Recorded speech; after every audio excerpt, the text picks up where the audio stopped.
Hello, Assalamualaikum. Baru-baru ni aku ada beli banana milk iaitu susu berperisa-pisah daripada brand jenama Farm Fresh. So, kelebihan dia adalah protein dan juga kalsium dan menggunakan pemanis daripada gula perang brown sugar. Dan oleh kerana aku pernah minum air susu pisang di kedai-kedai dan rasanya pun sangat sedap, jadi aku buat keputusan untuk beli sendiri banana milk daripada Farm Fresh ni. Okey, jadi kita buka dan kita tuang sikit ke dalam cawan dan kita minum sikit.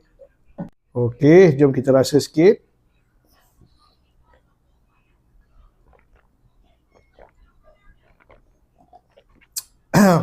Dah sedap, aku bagi 8/10 lah daripada punya rasa. Okey guys, kalau korang berminat dengan air banana milk iaitu susu berperisa-pisah daripada Farm Fresh macam ni, boleh dapatkan secara online melalui link yang telah disediakan. Okey, bye.